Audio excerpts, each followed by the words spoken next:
بسم الله الرحمن الرحیم. لیس البر ندنیکی یعنی خاص اندا خبرام تولو وجوهکم چوگرد مخونه خپل قبل المشرق طرف د مشرق والمغرب او مغرب تا ولكن البر او لیکن نیکی من دها چا دا آمن بالله چی ایمان راوړی په الله تعالی والیوم الاخر او په ورځ رستنه والملائکته او په ملائکو والکتاب او په کتابونو والنبیین او په پیغمبرانو باندې وآت المال ورکوي مال علی حب پمن داغو ذوی القربا خپلوانو تام والیتاما او یتیمانانو تام والمساکین او مسکینانو تام وابن السبیل او مسافر تام وسائلین او سوال کوونکو تا وفي الرقاب او پازادولو د سټونو کې واقام الصلاة پابندی کوي د مانځو وات الزکات ورکوي زکات والموفون او پورا کوونکي بعهدهم د وعدو خپلو اذا عهدو کله چې وعدو کې والصابرین صبرناک بالباسای په سختۍ د مال کې والضراء او په مرضونو کې وحین الباس او په وخت د جنگ کې اولئک الذین دا کسان دي صدقو رښتینی دي و اولئک هم المتقون او دا کسان خاص دوی پرهیزګاران دي یا ایها الذین آمنوا ایمان والو کتبا پرس کړی شوی دی علیکم په تاسو باندې القصاص قصاص یعنی جاری کول فی القتل په باره د قتل کړی شو کې په قتل عامت سره الحر بالحر آزاد بو جلی کېږي په بدل د آزاد کې والعبد بالعبد او مرئی بو جلی کېږي په بدل د مرئی کې والانثى بالانثى او زنانه بو جلی کېږي په بدل د زنانه کې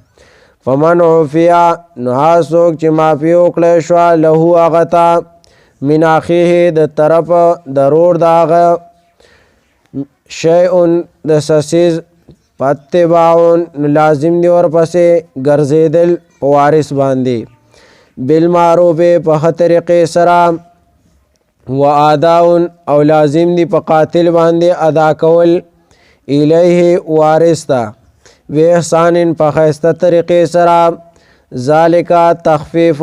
دا حکم د معافی اسانتیا ده من ربکم ستاسو د رب د طرف نه ورحمت او خاص مهربانی ده فمن اعتدی نو چا چې زیاتیو کو بعد ذالک رست د عفونا فله عذاب علیم نو دلرا عذاب درناک ته ولکم فی القصاص حیات استاذ د پارا په قصاص کې ژوند یا اولی الالباب اے صفا عقل والو لعلکم تتقون دې د پارا چې تقوا حاصل کړئ کتبا پرس کړی شوی دی علیکم په تاسو باندې اذا حضر کله چې رانږدې شي احدکم الموت یو ستاسو ته مرګ ان ترک خیرا که چېرې پرېښودلی وي مال الوصیت وصیت کول للوالدین مور او پلار ته والاقربین خپلوانو ته بالمعروف په نیکه یعنی شرعي طریقې سره حقا دا حق واجب دی علی المتقین په متقیانو باندې فمن بدلو نو چا چې بدل کو دا وصیت بعد ما رست د هغې نه سمعه چې واورېدو هغه فانما اسمه یقینا گناه ده علی الذین پاکستانو باندې ده یبدلونه چې بدلی دا وصیت ان الله یقینا الله تعالی سمیع علیم هر ساوري او په هر څه پوهه ده فمن خاف من موسن نو څوک چې یره کوي د وصیت کوونکي نه جنفن د کږېدلو په خطا یعنی په خطا سره او اسمن یا د ګناه قصدن فاصلح نصلح وکړه بینهم په منځ د دوی کې فلا اسم علیه نو نشته ګناه په هغه باندې ان الله یقینا الله تعالی